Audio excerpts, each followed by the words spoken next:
Do you know who my father is? He runs this entire city. One word from him, and you're directing traffic in a parking lot for the rest of your career." Those words came out of the mouth of a 23-year-old man standing in Providence Municipal Court. His name is Blake Thornfield. He's wearing a Canada Goose jacket that costs $1,500. His Nike Air Jordan 1 Dior sneakers cost $8,000. An Apple Watch Ultra sits on his wrist. Diamond studs shine in both ears. His hair is perfectly styled. He smells like expensive cologne, the kind that comes in a black box. Judge Frank Caprio sits behind the bench. His face is calm. His eyes are tired. He's seen a lot in his years on the bench. But something about this case is different. Something about this young man standing before him makes the air in the courtroom feel heavy. If you believe that no one is above the law, no matter who their parents are, you'll want to see what happens next. The bailiff's voice cuts through the silence. Case number 2025, TR 94521. The State of Rhode Island versus Blake Michael Thornfield. Blake walks forward. His steps are slow, lazy, like he has all the time in the world. Like everyone else should wait for him. He doesn't look at the judge. He looks at his phone. His thumb moves across the screen. He's texting someone. Judge Caprio watches him. "Mr. Thornfield, please approach the bench and put your phone away." Blake doesn't respond. He keeps typing. His fingers move fast. Then he hits send. Only then does he look up. "Yeah, sorry. Had to finish something important." He slides the phone into his pocket. The screen is still glowing through the fabric. People in the gallery shift in their seats. A woman in the back row frowns. A man in a suit shakes his head slowly. "State your full name for the record," the judge says. "Blake Michael Thornfield." His voice is flat. "Bored. Do you understand why you're here today?" Blake shrugs. His shoulders barely move. Something about a car accident. But honestly, it's not even a big deal. Judge Caprio opens a folder on his desk. He reads silently for a moment. The courtroom is quiet. You can hear the air conditioning humming. Someone coughs in the back. "Mr. Thornfield, according to these documents, on the evening of March 8, 2025, you were driving westbound on Broad Street. You ran a red light at the intersection of Broad and Elmwood. You struck another vehicle. The driver of that vehicle was transported to Rhode Island Hospital with injuries. Is that accurate?" Blake waves his hand in the air, like he's swatting away a fly. "I mean, the light was yellow when I entered the intersection. Maybe it turned red. I don't know. It happened fast." The judge looks at him. Really looks at him. "The light was yellow." "That's what I said." "And you don't think running a red light, if that's what happened, is a big deal?" Blake sighs. It's a long, dramatic sigh, like a teenager being asked to take out the trash. "Look, Your Honor, I've got somewhere to be this afternoon. Can we just handle the fine, or whatever, and move on?" The courtroom door opens. A man walks in. He's 67 years old. His name is Robert Chen. He walks with a slight limp. His left arm hangs stiffly at his side. He's wearing a simple blue button-up shirt and khaki pants. The shirt is pressed. The pants have a sharp crease down the front. On his chest, there's a small pin. It's an American flag. Next to it is another pin. A Purple Heart. Robert Chen is a Vietnam War veteran. He served 2 tours. He was shot twice. Once in the leg, once in the shoulder. He spent 8 months in recovery. After the war, he came home. He worked as a mechanic for 40 years. He retired 3 years ago. Now he volunteers at the VA hospital. He helps other veterans. He drives them to appointments. He sits with them when they're scared. He listens when they need to talk. On March 8th, Robert was driving home from the VA hospital. It was 7:30 p.m. He had just dropped off a young veteran who lost both legs in Afghanistan. Robert was tired, but was a good tired. The kind you feel after helping someone. He was driving his 2008 Honda Civic. The car has 180,000 miles on it. The paint is faded. There's a dent in the back bumper from 5 years ago. But it runs. Robert takes care of it. Changes the oil every 3,000 miles. Checks the tires. It's all he can afford on his Social Security and small pension. He stopped at the red light at Broad and Elmwood. He was first in line. The light turned green. He counted to 3. That's what his father taught him. Always count to 3 before you go. Make sure it's safe. He pressed the gas pedal. His car moved forward. That's when Blake's Mercedes-AMG GT, a car worth $180,000, came flying through the intersection. The light had been red for 4 full seconds. Blake was going 61 miles per hour in a 30-mile-per-hour zone. The Mercedes slammed into the driver's side of Robert's Honda. The impact spun the Honda completely around. Glass exploded everywhere. Metal screamed. The airbags deployed. Robert's head snapped sideways. His shoulder, the one that still has shrapnel in it from Vietnam, slammed into the door frame. When the cars stopped moving, Blake sat in his Mercedes. The front end was smashed. But the car is built like a tank. Expensive cars are made to protect their drivers. Blake was fine. Not a scratch. Robert's Honda was destroyed. The entire driver's side was caved in. The door wouldn't open. Robert sat there, stunned. His shoulder burned with pain. His neck felt wrong. Blood dripped from a cut above his eyebrow. Blake got out of his Mercedes. He looked at his car. "Are you kidding me?" he said. "This is a limited edition." He didn't check on Robert. He pulled out his phone. He called someone. "Dad? Yeah, I need you. I just had an accident." "No, I'm fine. But my car is messed up." Then he walked back to his Mercedes. He sat on the hood. He scrolled through his phone while Robert sat trapped in his car, bleeding. A woman who saw the accident ran over. She pulled on Robert's door. It wouldn't budge. "Sir, are you okay?" "Don't move. I'm calling 911. Blake looked over. "He's fine. It's just a fender bender." The woman stared at him. "His car is crushed. He's bleeding." Blake shrugged. "Not my problem." Now Robert Chen stands in the courtroom. Judge Caprio sees him enter. "Mr. Chen, please come forward." Robert walks slowly. Each step looks painful. He reaches the front. He stands next to where Blake is sitting. Blake doesn't look at him. "Mr. Chen," Judge Caprio says. His voice is gentle. "How are you feeling?" "I'm okay, Your Honor. Thank you for asking." Robert's voice is quiet, respectful. "Can you tell the court what happened on March 8th? Robert nods. "I was driving home from the VA hospital. I had stopped at a red light. The light turned green. I waited. I always wait 3 seconds, just to be safe. Then I went. That's when his car hit me." "Where did his car hit you?" "Driver's side. Right where I sit." "And what happened after the impact?" Robert's hand moves to his shoulder. It's an unconscious gesture. "I was in the car. The door wouldn't open. I couldn't move my left arm very well. There was blood in my eyes. A woman came to help. She called 911. The young man, he was on his phone. He didn't check on me." Blake's phone buzzes in his pocket. He pulls it out. He looks at the screen. Judge Caprio's voice is sharp. "Mr. Thornfield, put that phone away. Now." Blake looks up. "It's my dad. He's probably calling about this. I don't care if it's the president. Put it away." Blake rolls his eyes, but he puts the phone back in his pocket. "This is ridiculous," he mutters. The judge heard him. Everyone heard him. The court reporter's fingers freeze over her keyboard. The bailiff's eyes narrow. "Excuse me." Judge Caprio says, "Nothing." Blake crosses his arms. "Mr. Chen," the judge continues. "What were your injuries?" "Separated shoulder. Whiplash. 7 stitches above my eye. The doctors said I was lucky. If the impact had been a few inches different, I might not be here." Blake snorts. It's a small sound, but in the quiet courtroom, it's loud. Judge Caprio's head turns slowly toward Blake. "Did you just laugh?" "No," Blake says. "I cleared my throat." It sounded like a laugh to me. Well, it wasn't. The temperature in the room seems to drop. Judge Caprio sets down his pen. He folds his hands. "Mr. Thornfield, do you find something amusing about Mr. Chen's injuries?" "I didn't laugh." "Answer the question. Do you find his injuries amusing?" Blake shifts in his seat. "Look, I'm sorry he got hurt or whatever. But accidents happen. That's why we have insurance." "Accidents happen," the judge repeats slowly. "Is that your position?" "Yeah. Yes, Your Honor." Judge Caprio looks at the prosecutor. "Do we have the traffic camera footage?" "Yes, Your Honor." The prosecutor, a woman named Lisa Martinez, stands up. She's been a prosecutor for 12 years. She's seen a lot of cases. But something about Blake Thornfield makes her jaw tight. She walks to the screen on the wall.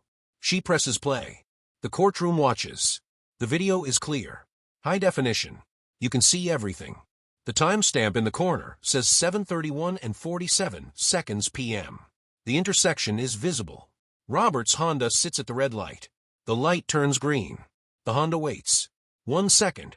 2 seconds. 3 seconds. Then it starts moving forward. From the right side of the screen, Blake's Mercedes appears. It's moving fast. Too fast. The light facing Blake is clearly red. Bright red. No question. The Mercedes doesn't slow down. Doesn't even touch the brakes. It barrels through the intersection. The impact happens at 7:31 and 53 seconds p.m. The Honda spins. You can see the glass explode. The Honda comes to rest facing the wrong direction. The Mercedes' front end is smashed. But the car barely moved. The video keeps playing. Blake gets out. He looks at his car. He pulls out his phone. He talks on the phone. He sits on the hood. He scrolls. He doesn't go near the Honda. Other people run over. A woman tries the door. A man on a bicycle stops. He runs to help. Blake just sits there. The video ends. The courtroom is silent. Judge Caprio speaks. Mr. Thornfield, the light was red. Not yellow. Red. For 4 full seconds before you entered the intersection. Blake's face flushes slightly. Okay, fine. Maybe it was red. But like I said, accidents happen. Accidents, the judge says, imply something unintentional. Something unavoidable. This video shows you speeding through a red light. That's not an accident. That's a choice. Whatever. Can we just get to the fine? A man in the gallery stands up halfway. Are you serious right now? He shouts. The bailiff moves toward him. Sir, please sit down. The man sits, but his face is red. His hands are clenched. Judge Caprio continues. Mr. Thornfield, do you know what could have happened? If Mr. Chen had been going a bit faster? If your car had hit him from a slightly different angle? Do you understand that you could have killed him? Blake's lawyer, a man in an expensive suit who hasn't said a single word yet, finally speaks up. Your Honor, my client understands the seriousness. I'm not talking to you, the judge interrupts. I'm talking to your client. Mr. Thornfield, answer the question. Blake sighs again. That same dramatic sigh. I guess. Yeah, I could have hurt him worse. But I didn't. So why are we still talking about this? Robert Chen stands quietly. He doesn't say anything, but his eyes are wet. Not from anger. From something else. Disappointment, maybe? Sadness. Judge Caprio sees it. He sees everything. Mr. Thornfield, I want you to look at Mr. Chen. Really look at him. Blake glances over. His eyes barely stop on Robert. Okay, I looked. Tell me what you see. What? Tell me what you see when you look at Mr. Chen. Blake shrugs. I don't know. An old guy. Someone in the gallery gasps. The sound is sharp, like air being sucked through teeth. An old guy, the judge repeats. Mr. Chen is 67 years old. He's a United States military veteran. He served 2 tours in Vietnam. He was shot twice defending this country. He worked as a mechanic for 40 years. He retired, and now spends his time volunteering at the VA hospital, helping other veterans. And you see an old guy. Blake's face tightens. I didn't mean it like that. How did you mean it? I just meant. I don't know.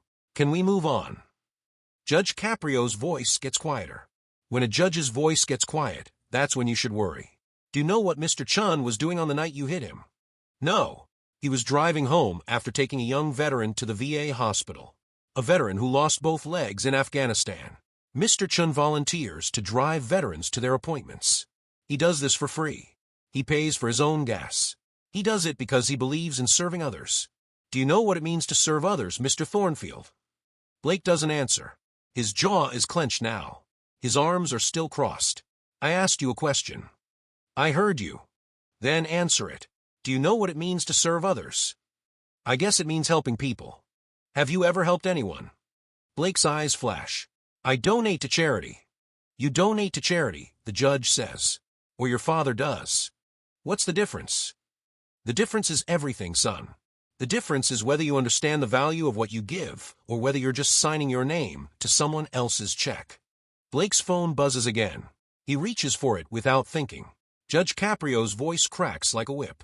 Touch that phone, and you'll spend the night in a cell. Blake's hand freezes. He pulls it back. You can't do that. Yes, I can. It's called contempt of court. And you're about 2 seconds away from it. The lawyer leans over. He whispers something to Blake. Blake nods. He doesn't reach for the phone again. Prosecutor Martinez stands. Your Honor, if I may, we have additional evidence. Proceed. She pulls out a tablet. She swipes through it. After the accident, officers arrived on scene. They spoke with Mr. Thornfield. According to Officer Ramirez's report, Mr. Thornfield stated, and I quote, "Do you know who my father is? He's the chief of police. You really want to give me a ticket?" The courtroom erupts. People start talking all at once. The bailiff has to call for order. Quiet. Everyone quiet down. Judge Caprio holds up his hand. Silence falls again. Is that accurate, Mr. Thornfield? Did you say that to Officer Ramirez? Blake's face is red now. Really red. I might have said something like that. I was stressed. I just got in an accident. You were stressed, the judge says. Mr. Chen was bleeding in a crushed car. But you were stressed. That's not what I meant. Then what did you mean? Explain it to me. Explain to everyone in this courtroom what you meant when you threatened a police officer by invoking your father's position. Blake's mouth opens, closes, opens again. I wasn't threatening him. I was just reminding him.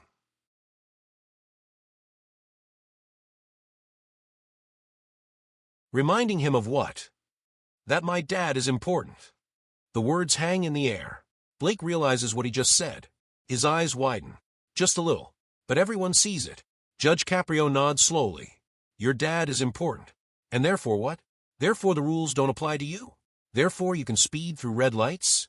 Therefore you can injure people and walk away? No, I didn't say that. But that's what you think, isn't it? Blake doesn't answer. His lawyer touches his arm. Blake shakes him off. The prosecutor continues. Your Honor, we also have text messages. After the accident, Mr. Thornfield sent several texts.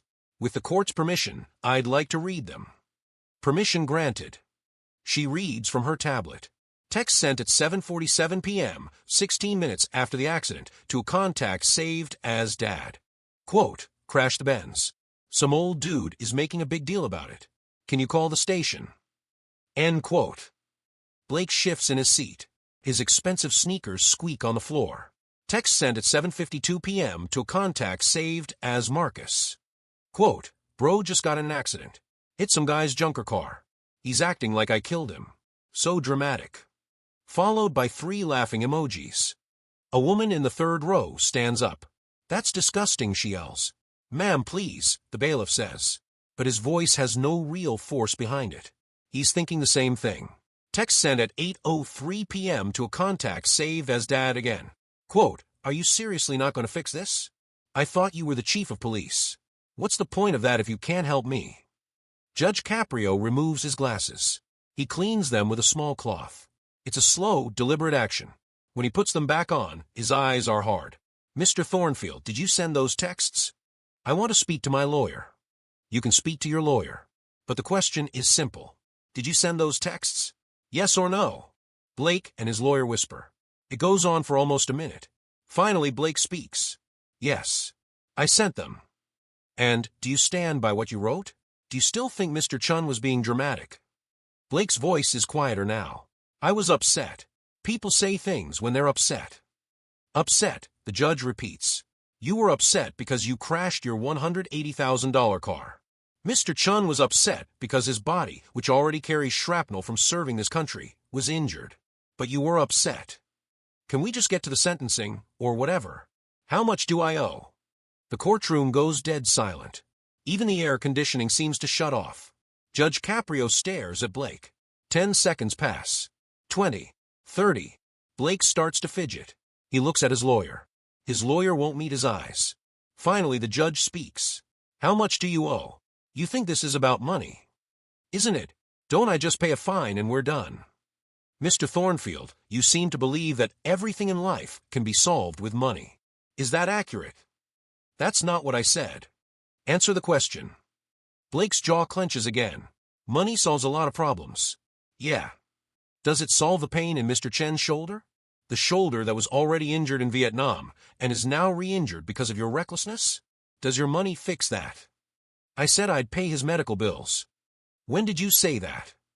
Blake blinks. What? When did you say you'd pay his medical bills? I've reviewed all the documentation. I don't see anywhere that you offer to pay anything. Blake looks at his lawyer. His lawyer shakes his head slightly. Blake's face gets redder. Well, I'm saying it now.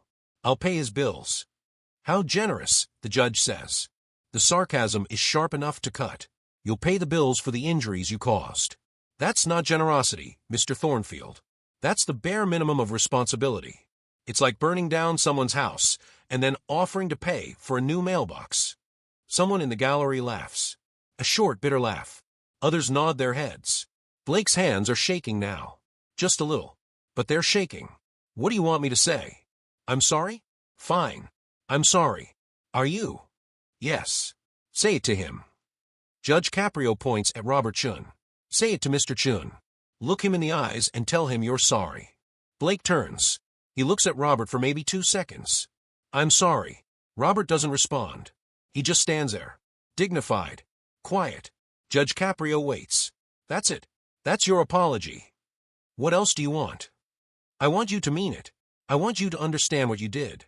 I want you to comprehend that your actions, your choices, hurt another human being. But you don't, do you? You don't understand at all. Blake's voice rises. I understand. I get it. I made a mistake. Can we please just end this? A mistake, the judge says. A mistake is adding wrong. A mistake is forgetting someone's birthday.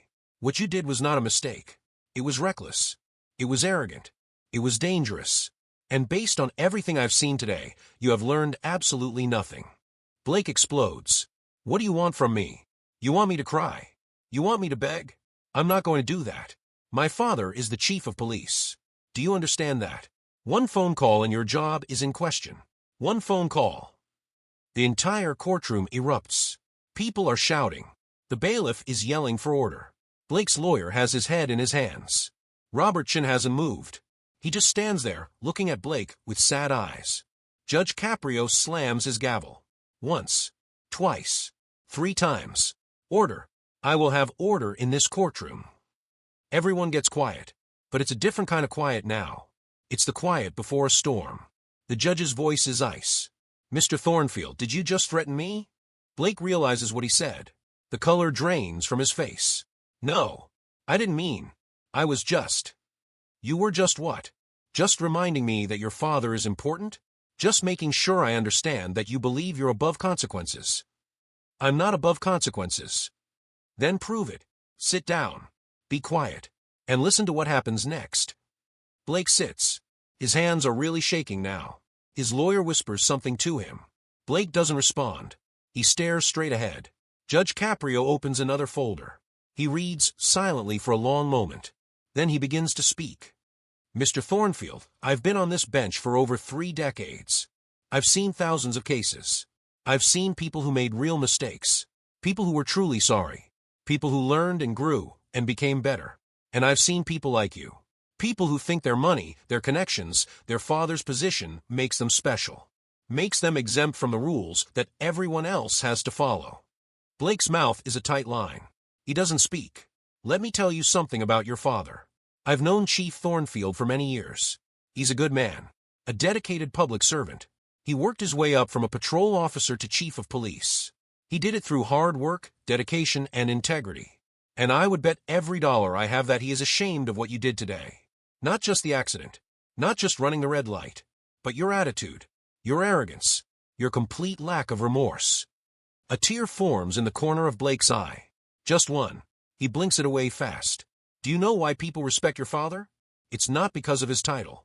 Titles don't earn respect. Character earns respect. Your father has character. He serves his community. He puts others first. He understands that his position is a responsibility, not a privilege. But you see his position as a shield. Something to hide behind when you mess up. Something to use to get out of trouble. That's not respect. That's cowardice. Blake's jaw trembles. You don't know me. You're right. I don't know you. But I know your actions. And actions tell me everything I need to know. You ran a red light at more than twice the speed limit. You injured a military veteran. You didn't check on him. You called your father to fix it. You mocked the victim in texts to your friends. You threatened a police officer. And you came into my courtroom with 0 remorse. Those actions tell me exactly who you are, Blake Thornfield. The judge uses Blake's first name. That's different. More personal. More direct. Blake feels it. Everyone feels it. Now, let me tell you what's going to happen. We're going to take a brief recess. We're going to bring in Officer Ramirez. We're going to review body camera footage. We're going to look at phone records. And then I'm going to make a decision about your future. But I want you to think about something while we take this break. I want you to think about who you want to be. Not who your father is. Not how much money you have. Not what car you drive. Who are you, Blake? What kind of man are you? He slams the gavel. 15-minute recess. Everyone stands as the judge leaves the bench. Blake sits frozen in his chair. His lawyer is talking to him. Blake doesn't seem to hear. He's staring at the floor. The courtroom slowly empties. People walk past Blake. Some glare at him. Some shake their heads. An older woman stops. She looks at him for a long moment. Then she walks away without saying anything. Robert Chen walks slowly toward the exit. His limp seems worse than when he came in. Maybe sitting for so long made it stiffen up. Blake watches him go. Just for a second. Then he looks away. 15 minutes later, everyone returns. A police officer in uniform stands near the prosecutor's table. His name tag says Ramirez. He's been on the force for 8 years.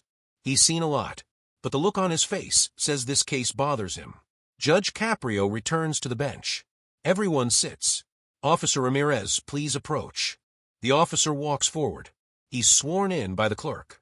He stands straight, hands behind his back. Professional. Officer Ramirez, you were one of the responding officers on the night of March 8th, correct? Yes, Your Honor. Tell the court what happened when you arrived on scene. Officer Ramirez nods. We received a call at 7:34 p.m. about a serious accident at Broad and Elmwood. I arrived at 7:38 p.m. There were 2 vehicles, a silver Mercedes-AMG GT and a blue Honda Civic. The Honda was heavily damaged on the driver's side. The driver, Mr. Chen, was still inside. Fire and rescue were working to get him out. The Mercedes had front-end damage, but was drivable. Where was Mr. Thornfield? He was sitting on the hood of his car. He was on his phone. Did you speak with him? Yes, Your Honor. I approached him and asked if he was injured. He said no. I asked for his license and registration. He gave them to me. Then I asked him what happened. What did he say? Officer Ramirez pulls out a small notebook. He said, the light was yellow. That guy pulled out in front of me. It's his fault. The light was yellow. That's what he said. But witnesses at the scene said the light was red. And the traffic camera confirmed it. The light had been red for 4 seconds. What happened next? The officer's face tightens.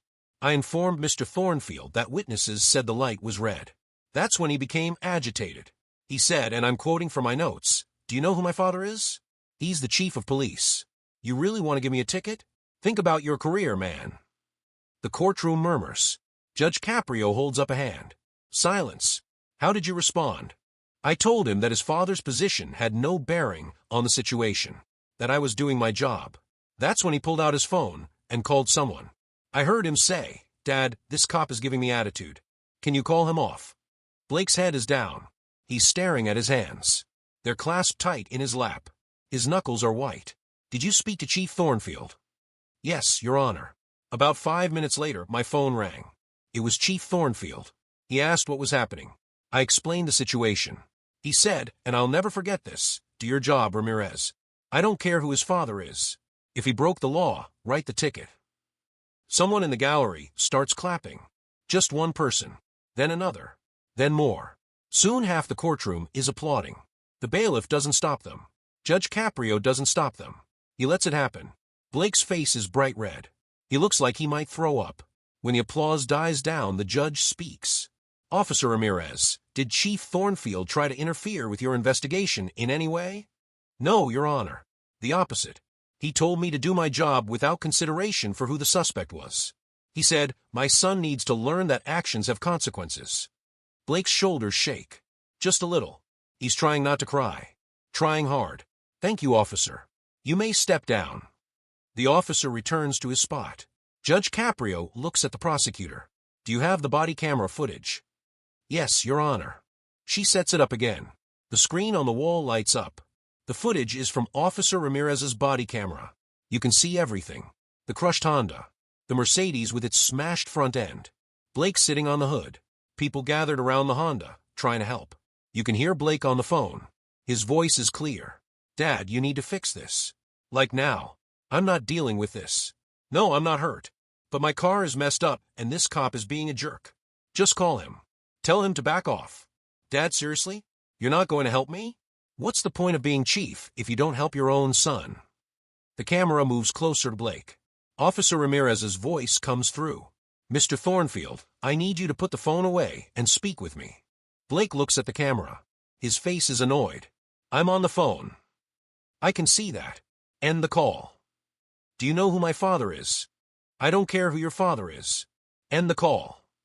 Blake stands up from the hood. He's taller than the officer. He steps closer. The camera is right in his face. He's the chief of police. You really want to give me a ticket? Think about your career, man. The footage continues. It shows Officer Ramirez calmly explaining that he's doing his job. It shows Blake getting more and more agitated. It shows him calling his father again. It shows the ambulance arriving. It shows them carefully removing Robert Chen from his car. Robert's face is covered in blood. His arm hangs at a wrong angle. EMTs are talking to him, try to keep him calm. Through it all, Blake is in the background. On his phone. Not once does he go over to check on Robert. Not once does he apologize. Not once does he show any concern for the man he injured. The video ends. The courtroom is silent. The kind of silence that feels like weight on your chest. Judge Caprio removes his glasses again. He sets them on the desk. He rubs his eyes. When he looks up, his face is tired. But his voice is strong. Mr. Thornfield, stand up. Blake stands. His legs are shaking. His lawyer stands next to him. I've seen a lot in my time on this bench. But this case is different. You're 23 years old. You're young. You have your whole life ahead of you. But the path you're on right now, it doesn't lead anywhere good. It leads to more hurt, more damage, more people like Mr. Chen getting injured because you believe the rules don't apply to you. Blake opens his mouth. The judge holds up a hand. I'm not done. You can speak when I'm finished. Blake closes his mouth. You come from privilege. That's not a bad thing. Privilege isn't something to be ashamed of, but it is something to be aware of.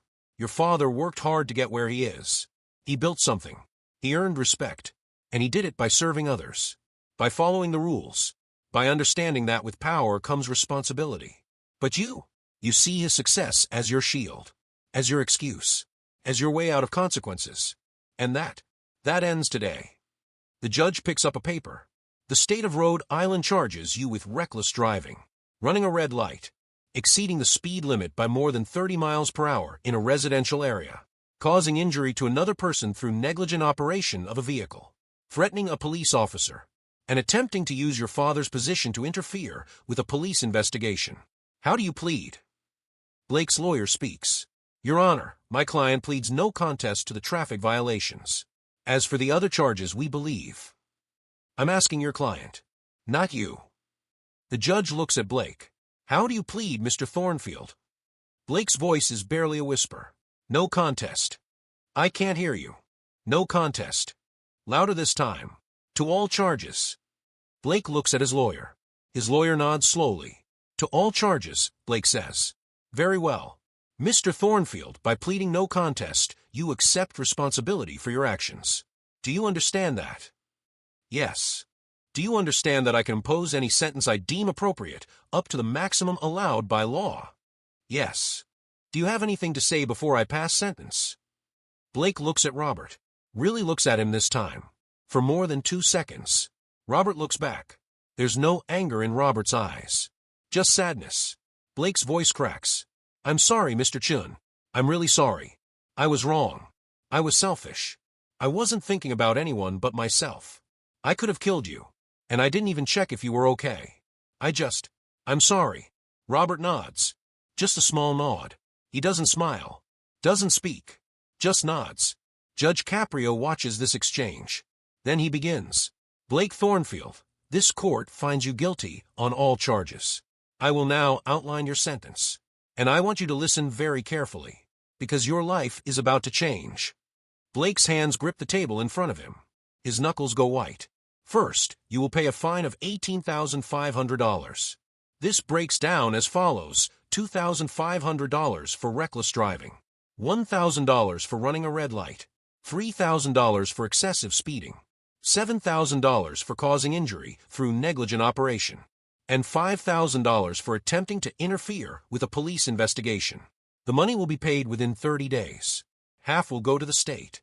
Half will go directly to Mr. Chen to offset his medical expenses that insurance doesn't cover. Blake nods. That's easy. Money. He has money. His father has money. Second, your driver's license is suspended for 180 days. 6 months. No driving. No exceptions. Not for work. Not for school. Not for emergencies. If you're caught driving during this time, you will face criminal charges and possible jail time. Blake's eyes widen. 6 months? No car. Your Honor, I need to drive for work. You should have thought about that before you ran a red light at 61 miles per hour. The judge's voice is flat. Final. You don't need a car. You need to learn responsibility. Public transportation exists. Bicycles exist. Walking exists. Figure it out. Blake's face crumbles. But the judge isn't done. Third, you will complete 300 hours of community service. Not 50 hours. Not 100 hours. 300. And here's how you'll complete them. Every Tuesday and Thursday evening from 5 p.m. to 9 p.m., and every Saturday from 8 a.m. to 4 p.m., you will report to the Providence VA Hospital. You will work directly under the supervision of Mr. Robert Chen. The courtroom gasps. Blake's mouth falls open. What? Mr. Chen volunteers at the VA hospital. He helps veterans. He drives them to appointments. He helps them with paperwork. He sits with them. He listens to them. And for the next several months, you're going to do the same thing. Under his direction, you will help the men and women who serve this country. The men and women who sacrificed for your freedom. The freedom you abuse by thinking you're above the law. Blake's voice rises. You can't make me work for him. Yes, I can. And I just did. You will report to Mr. Chen. He will assign you tasks. You will complete them. At the end of each shift, he will sign a form confirming your attendance and your effort. If he reports that you were disrespectful, lazy, or failed to show up, you will face additional penalties, including possible jail time. Blake looks like he's going to be sick. His lawyer touches his arm. Blake doesn't seem to notice. Fourth, you will write a 5,000-word essay. That's about 10 pages. The topic is this: what does it mean to serve others, and how has privilege affected my understanding of responsibility? The essay must be handwritten, not typed. Handwritten. You will turn it in to this court within 60 days. I will read it personally. If it's not thoughtful, if it's not genuine, if I believe you had someone else write it for you, I will reject it. And you will write another one, and another one, until you get it right. Blake's hands are shaking again. Harder now. Fifth, you will attend a victim impact panel. This is a program where people who have been injured or lost loved ones to reckless driving talk about their experiences. You will sit there. You will listen. You will hear about the real consequences of actions like yours. And maybe, just maybe, you'll start to understand. Sixth, you will make a public service announcement. A video, 2 minutes long. In it, you will explain what you did, why it was wrong, and what you've learned. This video will be shown in every driver's education class in Rhode Island for the next 3 years. Every teenager learning to drive will see you, will hear you, will know your story. Blake's voice is a whisper. Everyone will know. Yes, everyone will know. Just like everyone now knows Mr. Chen's name because of what you did to him. You wanted to be known. You wanted to use your father's name. Fine. Now everyone will know your name too. But they'll know it for the right reasons. Not because of who your father is. Because of who you are and what you did. The judge pauses. He takes a sip of water. The courtroom is frozen. No one moves. Finally, you are hereby found in contempt of this court for your behavior today. For threatening a police officer. For threatening this court. For your complete lack of respect. The penalty for contempt is 30 days in jail. However, the judge pauses. Blake's head snaps up. Hope flickers in his eyes. However, I'm going to give you a choice. You can serve 30 days in jail right now. Or you can complete every single thing I've outlined. Every fine paid. Every hour served.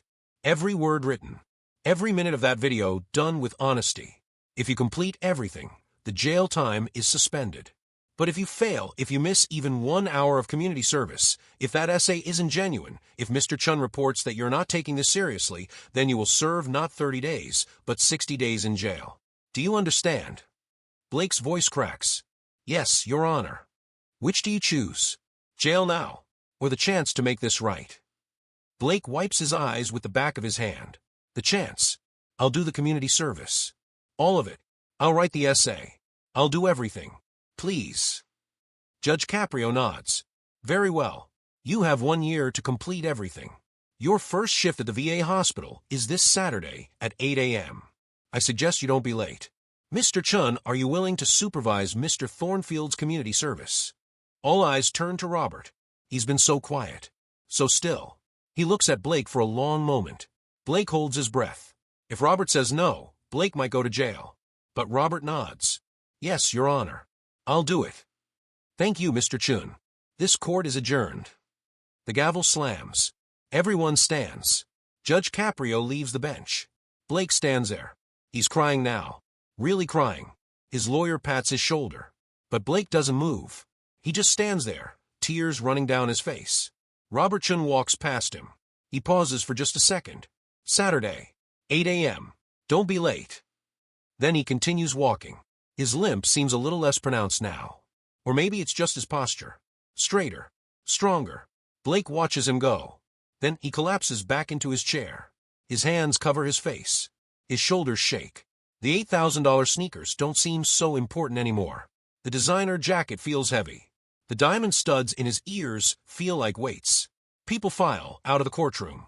Some give Blake dirty looks. Some ignore him. One older man stops. He looks at Blake. You got a second chance, son. Don't waste it. Then he's gone too. Finally, Blake stands. He walks slowly toward the exit. Outside, reporters are waiting. Cameras flash. Microphones are shoved in his face.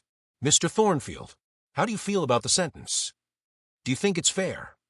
What does your father think? Blake doesn't answer. He pushes through the crowd. His lawyer is talking to the reporters, trying to control the damage. Blake keeps walking. He reaches the parking lot. His Mercedes is there. The front end is still smashed. He can't drive it anyway. His license is suspended. He pulls out his phone. He orders an Uber. While he waits, he looks back at the courthouse. It's a big building. Stone and glass. Official. Imposing. He feels small standing next to it. For the first time in his life, Blake Thornfield feels small. That Saturday comes fast. Blake stands outside the Providence VA hospital at 7:55 a.m. He's wearing jeans and a plain gray t-shirt. No designer clothes. No jewelry. His hair isn't styled. He looks like a regular person. Because today, that's what he is. A regular person who made a terrible mistake. Robert Chen arrives at 8 a.m. exactly. He's wearing slacks and a button-up shirt. The same American flag pin on his chest. The same Purple Heart next to it. He looks at Blake. You're on time. That's good. Yes, sir. Sir. Robert's eyebrow raises. Yesterday, you barely looked at me. Today, I'm sir. Blake's face flushes. I'm sorry. About everything. Not just the accident. The way I acted. The things I said. I was wrong. Robert studies him for a long moment. Words are easy, Blake. Actions are hard. Let's see your actions. He turns and walks toward the entrance. Blake follows. Inside, the VA hospital is busy. Veterans of all ages are there. Some are young, missing limbs, in wheelchairs. Some are old, bent with age and injury. All of them have stories. All of them have sacrificed. Robert leads Blake to a small office. This is where we coordinate volunteer activities. You'll help with whatever I assign. Today, you're going to help me transport veterans to their appointments. Many of them can't drive. Some don't have family to help them. So we do it. Understand? Yes, sir. Stop calling me sir. Call me Robert. Yes, Robert. They spend the day driving veterans. The first is a man named Tommy. He's 72 years old. He served in Vietnam, same as Robert. He's going to a doctor's appointment for his heart. Blake helps him into the van. Tommy moves slowly. His hands shake. Blake is patient. He doesn't rush him. In the van, Tommy talks. He talks about the war. About his friends who didn't come home. About the nightmares he still has. Blake listens. Really listens. At one point, Tommy says, "You're Robert's new helper, huh?" "Yes," Blake says. "He tell you what he did in the war?" "No. He saved 12 men. Dragged them out of a firefight. Got shot twice doing it. They wanted to give him a Medal of Honor. He said no. Said he was just doing his job. That's Robert. Never wants credit. Just wants to help." Blake looks at Robert in the driver's seat. Robert's eyes are on the road. He doesn't acknowledge the story. But Blake sees something different in him now. Not just an old guy. Not just a victim. A hero. The second veteran they help is younger. His name is Marcus. He's 28. He lost both legs in Iraq. He's in a wheelchair. Blake helps him into the van. Marcus is heavy. The wheelchair is heavy. Blake's arms shake with the effort. But he does it. Marcus looks at him. "You okay there, buddy?" "Yeah," Blake says, breathing hard. "I got it." "First day." "How'd you know?" Marcus grins. "You look like a baby deer learning to walk. You'll get the hang of it." At the appointment, Blake waits with Marcus. They talk. Marcus tells him about the IED that took his legs, about the months of rehab, about learning to live a new kind of life. "Some days are hard," Marcus says, "but I'm alive. My brothers didn't all make it home, so I keep going. For them." Blake feels something in his chest. A tightness. Not pain. Something else. Perspective, maybe. Humility. The day continues. More veterans. More stories. More realities that Blake never knew existed. By the time 4 p.m. comes, Blake is exhausted. His feet hurt. His back aches. He's sweaty and tired. But something else has happened. Something changed inside him. Robert walks him back to the entrance. "You did okay today." "Thank you." "See you Tuesday at 5. Blake nods. He starts to leave. Then he stops. "Robert." "Yeah. I really am sorry. For everything." Robert looks at him. That same long, measuring look. "I know. Keep showing up. Keep doing the work. That's how you make it right." Then he walks back inside. Blake walks to the bus stop. He doesn't have a car. His Mercedes is in the shop getting fixed, but he can't drive it anyway. He stands at the bus stop with other people. Regular people going about their lives. For the first time, Blake doesn't feel above them. He feels like one of them. The weeks go by. Blake shows up every Tuesday, every Thursday, every Saturday. He doesn't miss a single shift. He helps veteran after veteran. He hears story after story. Some of them are hard to hear. Stories of loss, pain, trauma. But he listens. And slowly he changes. He writes his essay. It takes him 4 tries. The first 3 times, Judge Caprio rejects it. "This isn't honest," the judge says each time. "Try again." The 4th time, Blake pours his heart into it. He writes about growing up with privilege. About never understanding the value of things because he never had to work for anything. About how hitting Robert Chen was a wake-up call. About the veterans he's met. About what service really means. When he turns it in, Judge Caprio reads it silently. Then he nods. "This one is real. Well done." Blake attends the victim impact panel. He sits in a room with 20 other people who drove recklessly. They watch videos. They hear from families who lost loved ones. A woman talks about her daughter killed by a drunk driver. A man talks about his son paralyzed by someone speeding. Blake cries during the presentations. He's not ashamed. Everyone in the room is crying. He makes the public service announcement video. No script. Just him looking into a camera, telling the truth. "My name is Blake Thornfield. I'm 23 years old. And I almost killed a man because I thought I was above the law. I was driving my Mercedes at 61 miles per hour in a 30 zone. I ran a red light. I hit a 67-year-old military veteran. And I didn't even check if he was okay. I called my dad instead. I tried to use my father's position as chief of police to get out of trouble. And I'm ashamed. If you're young like me, if you think you're invincible, if you think rules don't apply to you, please learn from my mistake. Don't let your pride hurt someone. Don't let your privilege make you reckless. Because the consequences are real. And they last forever." The video goes viral. It gets millions of views. Some people mock him. Call him spoiled. Call him privileged. They're not wrong. But others see something real in his eyes. Something genuine. Comments pour in. Some are hateful. But many say things like, "At least he's owning it," and "This took guts." Blake's father watches the video. Chief Thornfield sits in his office, alone, and watches his son apologize to the world. When it's over, he calls Blake. "I'm proud of you, son." Blake's voice cracks on the phone. "I'm sorry I disappointed you. You did disappoint me.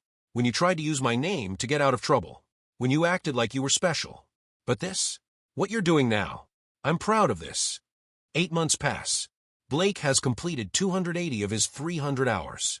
He's at the VA hospital on a Saturday morning. He's helping a veteran named James. James is 81 years old. He served in the Korean War. He's in a wheelchair. He can't speak anymore. Had a stroke 2 years ago. But his eyes are bright. Alert. Blake wheels James to the garden outside the hospital. It's a beautiful day. Spring. The flowers are blooming. Blake parks the wheelchair in the shade. He sits on a bench next to James. They don't talk. They can't. But they sit together in comfortable silence. After a while, James reaches out. His hand is shaking. He touches Blake's arm. Blake looks at him. James is smiling. Just a small smile. But it's genuine. Blake smiles back. No words are needed. They understand each other. Robert Chen walks into the garden. He sees Blake and James sitting together. He watches for a moment. Then he walks over. "How's it going?" "Good," Blake says. "Really good." Robert nods. "You've got 20 hours left." "I know. What are you going to do when you're done?" Blake thinks about it. "I was thinking, maybe I could keep volunteering. I mean, if that's okay. I don't have to count it toward my hours. I like helping." Robert's eyebrows rise. "You like helping?" "Yeah. I know that sounds weird coming from me. But I do. These guys, they've given so much.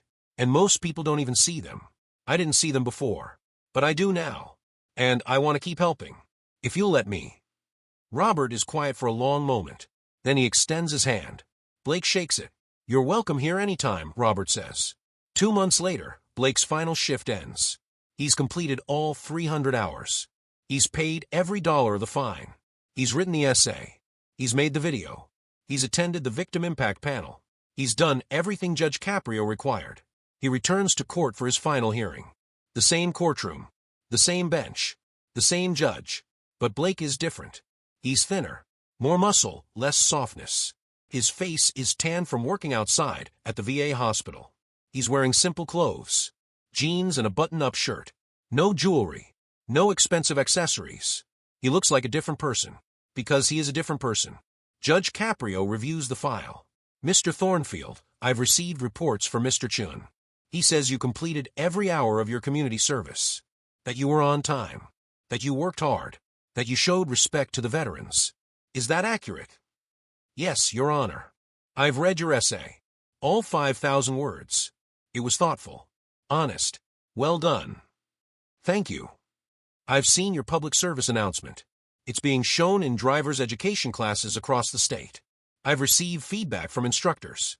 They say it's making an impact. Students are taking it seriously." Blake nods. He doesn't speak.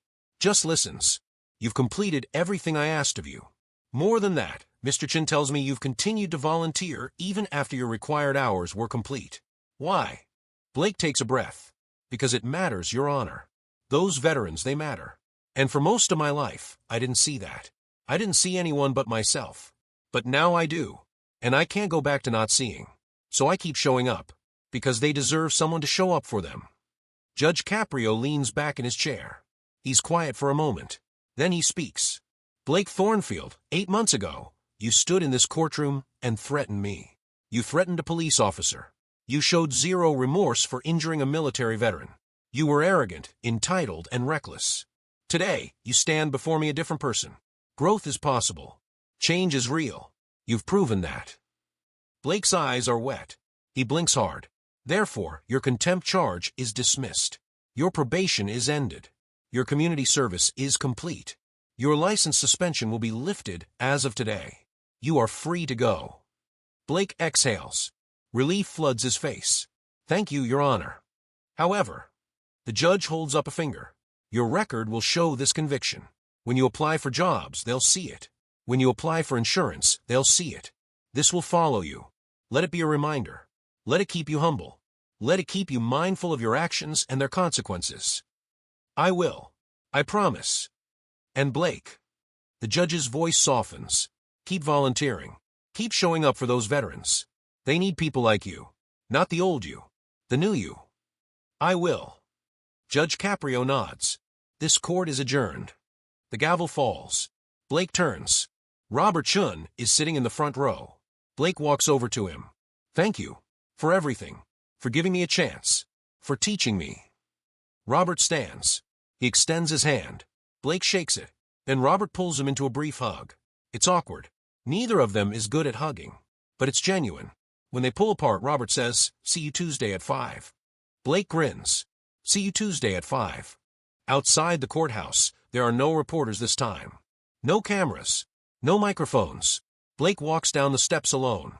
His phone buzzes. It's a text from his father. "Proud of you, son." Blake smiles. He texts back, "Thanks, Dad. I love you." He walks to the parking lot. His Mercedes is there. Fixed now. Good as new. He looks at it for a long moment. It's just a car. Expensive metal and leather. It doesn't make him special. It doesn't make him better than anyone else. It's just a car. He gets in. He starts the engine. It roars to life. But he doesn't peel out. Doesn't speed. He drives slowly. Carefully. He follows the speed limit. He stops completely at red lights. He lets pedestrians cross.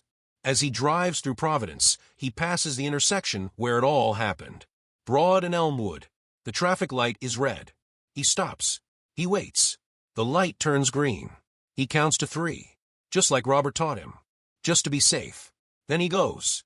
6 months later, Blake Thornfield stands in front of a group of high school students. It's a driver's education class. The teacher invited him to speak. Not because of the video. Because of the work he's been doing. Blake has become an advocate. He speaks at schools. He talks about privilege, responsibility, consequences. He tells his story. Not to brag. To warn. 8 months ago, I almost killed a man, he tells the students. His name is Robert Chen. He's a Vietnam War veteran. He's one of the bravest men I've ever met. And I almost took him away from the world because I was driving too fast and thought I was above the law. I wasn't special. I was stupid. The students are quiet. They're listening. Really listening. Some of you are going to get your licenses soon. You're going to feel that freedom. That power. But with that power comes responsibility. Your choices matter. Not just to you. To everyone around you. That car is a weapon if you're not careful. And it doesn't matter who your parents are. It doesn't matter how much money you have. It doesn't matter what you're wearing or what you're driving. If you hurt someone, you have to live with that. Forever. A student raises her hand. Do you still feel guilty? Blake nods. Every day. But I've learned that guilt without action is useless. So I take that guilt and I turn it into service. I volunteer at the VA hospital. I help veterans. I try to make a difference. Because I can't undo what I did. But I can try to balance the scales. I can try to put more good into the world than the harm I caused. Another student asks, do you think you're a good person now? Blake considers the question. I think I'm trying to be. And that's all any of us can do. Try. Show up. Do better today than we did yesterday. Learn. Grow. Serve others. That's what Robert taught me. And I'll spend the rest of my life trying to live up to that lesson. After the presentation, students come up to talk to him. They shake his hand. They tell him their own stories. One kid admits he's been driving too fast. But I'm going to stop, he says. Because of what you said. Blake puts a hand on the kid's shoulder. Good. Be safe out there. That evening, Blake drives to Robert Chen's house. They have dinner once a week now. Robert's wife Linda makes amazing food. Tonight it's chicken and dumplings. They sit around the table. Robert, Linda, and Blake. They talk about their weeks. About the veterans they helped. About life. You know, Robert says, when Judge Caprio first told me I'd be supervising your community service, I almost said no. Blake looks up from his plate. Really? Really? I thought, what's the point? This rich kid isn't going to learn anything. He's just going to do his hours and go back to his life. What changed your mind? The judge. He called me after the hearing. He said, Robert, I know I'm asking a lot, but I think this kid can change. He just needs someone to show him how. And I trust Judge Caprio. So I said yes. Blake is quiet for a moment. I'm glad you did. Me too, son.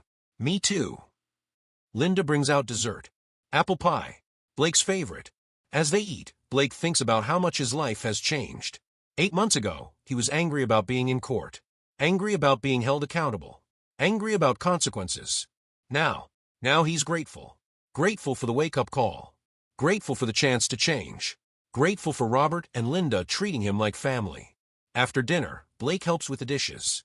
Then he says goodnight. As he's leaving, Robert walks him to the door. Hey, Blake. Yeah. I forgive you. For the accident. For everything. I want you to know that. Blake's eyes fill with tears. He's not ashamed anymore when he cries. Thank you, Robert. That means everything. You've earned it, not because you completed your hours. Because you changed. Real change. That's rare. Blake drives home. The words echo in his head. I forgive you. He realizes he's been carrying weight for months. The weight of guilt, shame, regret. And with those 3 words, some of that weight lifts. Not all of it. He'll always carry some. But it's lighter now. Manageable. 2 years pass. Blake Thornfield is 25 years old now. He's back in school, studying social work. He wants to help veterans professionally. Make it his career, not just his volunteer work. He still volunteers at the VA hospital 3 days a week. He still speaks at schools. He still drives carefully, always aware of the responsibility he carries. His Mercedes sits in the garage most days. He drives a used Honda Civic now.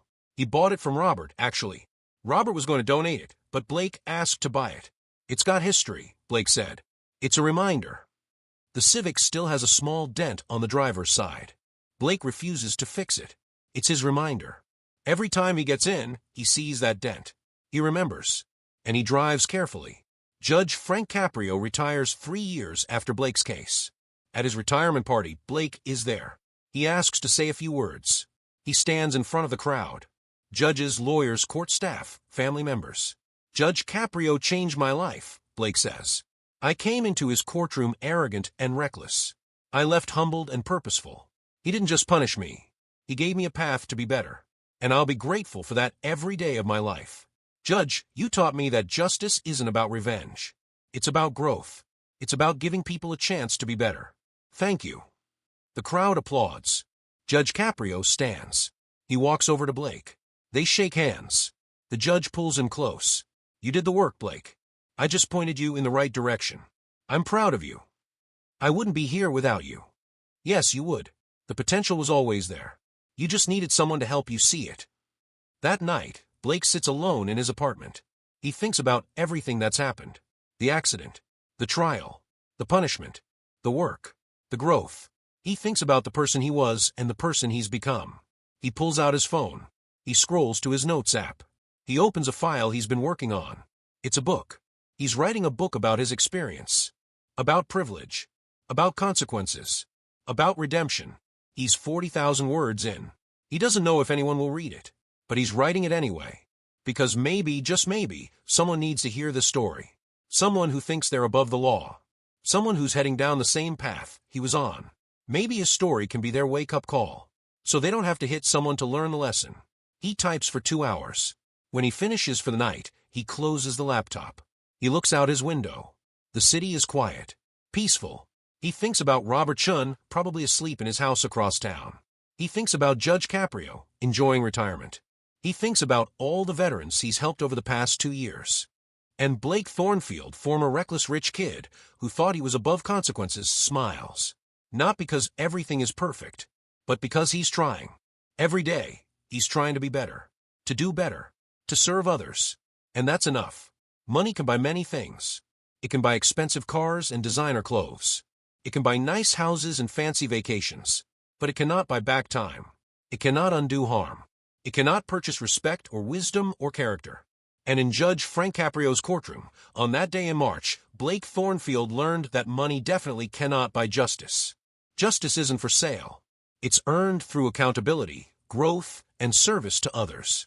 This is the legacy of Case 2025, TR 94521. Not just a story about punishment, but a story about second chances. About the power of humility.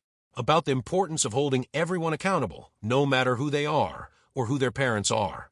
About the fact that real justice transforms people. It doesn't just punish them. It changes them, makes them better, makes them useful to society. Blake carries that lesson every day. In his work with veterans, in his careful driving, in his relationships, in everything he does. He is proof that people can change. That privilege doesn't have to be a curse. That consequences can be the beginning of something better.